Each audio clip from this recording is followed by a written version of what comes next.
افریقہ کے ایک جنگل میں ایک ننھا منا ہاتھی اپنے ماں باپ کے ساتھ رہتا تھا۔ وہ سارا دن درختوں کے پتے چباتا گھومتا پھرتا تھا۔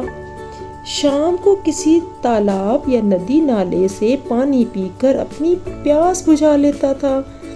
ایک شام اس کے ماں باپ اسے دریا پر لینے گئے۔ دریا کے بارے میں اس نے اپنے بڑوں سے بہت کچھ سن رکھا تھا، لیکن کبھی جانے کا موقع ہی نہ ملا تھا۔ آج پہلی دفعہ دریا کی طرف جاتے ہوئے وہ بہت خوش تھا۔ وہ راستے میں اچھلتا کودتا اور اٹکیلیاں کرتا جا رہا تھا۔ جب وہ دریا پر پہنچا تو اس نے عجیب منظر دیکھا۔ ہاتھی دریا میں نہا رہے تھے، سونڈ میں پانی بھر بھر کر ایک دوسرے پر پھینک رہے تھے۔ ننھا ہاتھی پہلے دریا کے کنارے کھڑے ہو کر حیرت سے اس منظر کو دیکھتا رہا۔ دوسرے ہاتھیوں نے اسے خوش آمدید کہا اور اپنے ساتھ شامل ہونے کی دعوت دی۔ ننھا ہاتھی آہستہ آہستہ کم پانی والی جگہ پر دریا میں اترا اور باقی ہاتھیوں کے ساتھ کھیلنے لگا۔ تھوڑی ہی دیر میں وہ ان کے ساتھ گھل مل گیا۔ وہ بھی اپنی سونڈ میں پانی بھر کر ان ہاتھیوں پر پھینکتا، وہ ہاتھی اس پر بھی پانی پھینکتے۔ ننھے ہاتھی کو اس بات سے بڑا اعتماد ملا۔ جب سورج غروب ہونے لگا تو ہاتھی دریا کے کنارے جمع ہو کر اس خوبصورت منظر کو دیکھنے لگے۔ ننھے ہاتھی نے بھی سورج کو دیکھا، لیکن تیز روشنی کی وجہ سے اس کی آنکھیں چندھیا گئیں۔ اس لیے اس نے باقی ہاتھیوں کی طرف دیکھنا شروع کر دیا۔ وہ سوچنے لگا، میں بھی تو بڑے ہاتھیوں جیسا ہوں، کیا ہوا اگر میں ان سے چھوٹا ہوں؟ ان کی سونڈ لمبی ہے تو میری بھی ہے، ان کی طرح میرے بھی دو بڑے بڑے کان ہیں، ان کے دو لمبے لمبے نوکیلے دانت ہیں، تو میرے دانت کہاں ہیں؟ اف اللہ، میرے دانت! وہ ایک دم پریشان ہو گیا۔ پہلے تو اس نے کبھی اس بارے میں سوچا ہی نہ تھا۔ اب تو وہ رونے لگا۔ اسے طرح طرح کے خیال آنے لگے، شاید میرے دانت کہیں گر گئے ہیں اور مجھے پتہ ہی نہیں چلا۔ ایک خیال یہ بھی تھا کہ اسے اپنی ماں کو صاف صاف بتا دینا چاہیے کہ اس کے دانت کہیں گر گئے ہیں۔ پھر اسے خیال آیا کہ ماں تو اسے جھڑکنے لگے گی کہ اس نے اپنے دانتوں کا خیال کیوں نہ رکھا اور دانت کہاں گم کر دیے۔ اس لیے اس نے فیصلہ کیا کہ کچھ بھی ہو جائے، میں اپنے دانت خود ہی ڈھونڈ کے لاؤں گا۔ یہ سوچ کر ننھا ہاتھی اپنے دانتوں کی تلاش میں جنگل کی طرف نکل پڑا۔ اس نے درختوں، جھاڑیوں، پودوں میں ہر جگہ اپنے دانت تلاش کیے، مگر دانت کہیں نہیں ملے۔ اس کی نظر درختوں پر بیٹھے ایک بندر پر پڑی۔ اس نے پہلے سلام کیا اور پھر کہنے لگا، بندر چچا، میرے دانت کہیں گم ہو گئے ہیں، آپ نے تو نہیں کہیں دیکھے لمبے نوکیلے دانت؟ نہیں ننھے میاں، میں نے تمہارے دانت کہیں نہیں دیکھے۔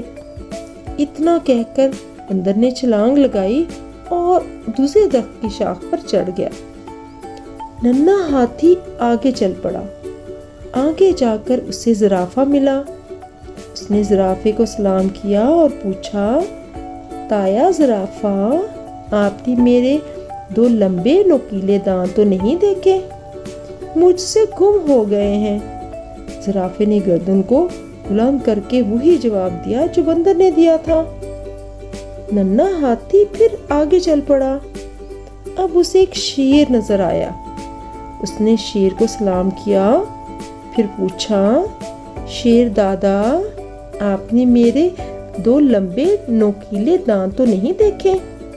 وہ مجھ سے کہیں گم ہو گئے ہیں۔ شیر نے کہا، منّے، میں نے تو تمہارے دانت کہیں نہیں دیکھے، لیکن کیسے گم ہو گئے؟ تم نے پہلے خیال کیوں نہ رکھا؟ رات ہو چکی تھی، اندھیرا بڑھ گیا تھا، ننھا ہاتھی تھک چکا تھا۔ شیر کی بات نے تو اسے مزید پریشان کر دیا تھا۔ اس نے اپنے دل میں کہا، اب مجھے واپس جا کر ماں کو سب کچھ بتا دینا چاہیے۔ یہ سوچ کر ننھا ہاتھی واپس گھر کی طرف چل پڑا۔ ماں بڑی بے چینی کے ساتھ اس کا انتظار کر رہی تھی۔ جب وہ گھر پہنچا تو ماں نے پہلے اس کے ماتھے پر بوسہ دیا، پھر پوچھا، میرے بیٹے تم اب تک کہاں تھے؟ اتنی دیر کیوں لگا دی؟ ننھے ہاتھی نے ڈرتے ڈرتے ماں سے کہا، میرے دونوں دانت کہیں گم ہو گئے ہیں، میں انہیں پورے جنگل میں ڈھونڈ کر آیا ہوں مگر کہیں نہیں ملے۔ ماں نے حیرت سے اس کی طرف دیکھا اور کہا، تمہارے دانت کھو گئے ہیں؟ کون سے دانت؟ ننھے ہاتھی نے رونی سی صورت بنا کر کہا، مجھے 2 لمبے لمبے نوکیلے دانت چاہیے، میں انہیں ہر جگہ تلاش کرتا رہا مگر مجھے کہیں نہیں ملے۔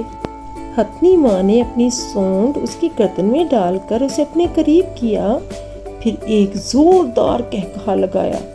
قہقہا سن کر پرندے اپنے گھونسلوں سے باہر نکل آئے اور ارد گرد کے جانور اپنی اپنی جگہوں پر کھڑے ہو گئے۔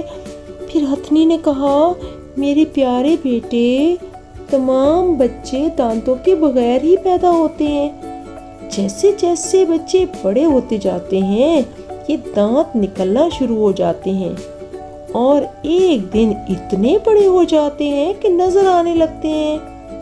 اس لیے میرے بھولے بیٹے، جب تم بڑے ہو جاؤ گے تو یہ دانت تمہارے منہ میں خود ہی نکل آئیں گے۔ ننھا ہاتھی حیرت سے بولا، اوہو، مجھے تو اس بات کا پتہ ہی نہیں تھا۔ دونوں ماں بیٹا اس بات پر ہنس پڑے اور دیر تک ہنستے رہے۔